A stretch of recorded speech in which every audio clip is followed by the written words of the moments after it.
শহীদ স্মারক ক্ষেত্র Guwahati Boragaon. Hello everyone, welcome back to my new blogs.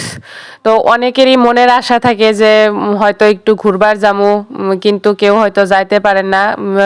অল্প কদিন আগে যেটা গুয়াহাটিতে বানানো হয়েছে শহীদ স্মারক ক্ষেত্র, আজকে আছি আমি সেই জায়গায় আর আপনাদেরকে পুরাপুরি দেখামু কত সুন্দর বানাইছে, কিভাবে বানাইছে।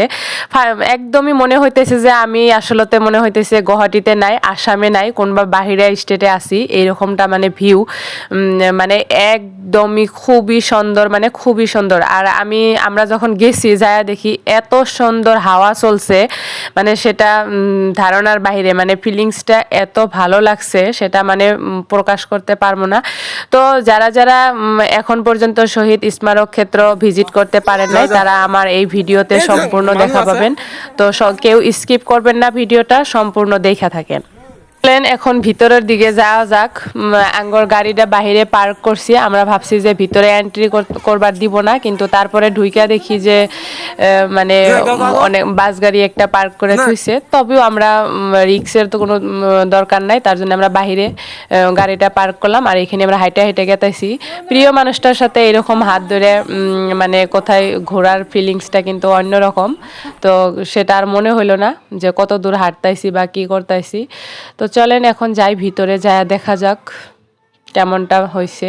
আমিও আসলে ফার্স্ট টাইম গেছি, মানে বাহিরে থেকে দেখাই তো আমি পুরো এক্সাইটেড যে ওইটার ভিতরে কখন ঢোকা পারমু আর কি।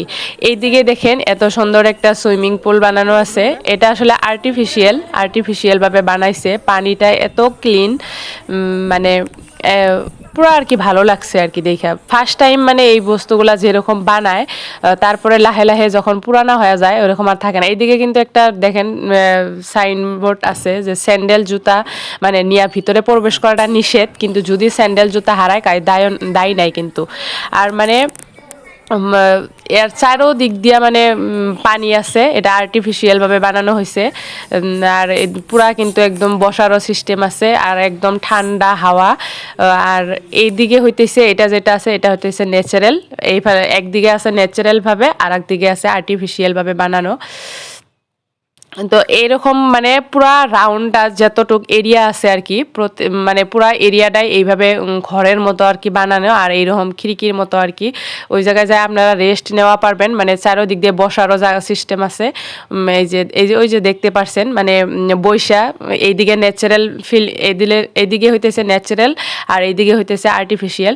তো ফাইনালি আমরা ভিতরে ঢুকে গেলাম। দেখেন জয় আই অসম অনেক বড় করে লেখা আছে, জয় আই অসম। আর ঢুকে দেখি পুরা মানে মানুষ ফটো ওঠাত পুরা ব্যস্ত। আর জিয়াতের আব্বা হইতেছে মানে ঘুরে ঘুরে এগুলো সব দেখতাইছে। জিয়াতের আব্বা মানে জিয়াতে ভালোভাবে মানে দেখা বুঝাইতেছে। জিয়াদও কিছু কোশ্চেন করতেছে যে আব্বা এটা কি, তো হয়েছে একটু ভালোভাবে বুঝাই দিতেছে। আর এইদিকে মানে এই জায়গায় মানে সব আরও যেগুলো মানে শহীদ হয়েছে আঙ্গর অসম আন্দোলনে, যে 500 মানে 55 জন মানুষের যে মহান ব্যক্তি যে শহীদ হয়েছে তাদের মানে পিকচার মানে স্ট্যাচু হিসাবে বানানো আছে, কাঠ দিয়ে বানানো আছে। এত সুন্দরভাবে বানাইছে মানে দেখা মনে হয় যে এগুলো আসলে কাঠের কোনো তৈরি না, একদম রিয়েল ভাবা যায়। এটা হইতেছে আমাদের আসাম চুক্তিতে মানে যে কয়জন মহান ব্যক্তি ছিল তাদের। তারপরে আমাদের গুয়াহাটি যেটা ইউনিভার্সিটি বিশ্ববিদ্যালয়। আরও মানে এই যে দেখেন এইফালে টোটাল এই জায়গায় স্ট্যাচু আছে 560 জন। তার মধ্যে 555 জন হইতেছে আঙ্গর অসম আন্দোলনের, আর 5 জন হইতেছে এটা আন্দোলনের, যেটা আন্দোলন হয়েছিল সেই আন্দোলনের হইতেছে 5 জন।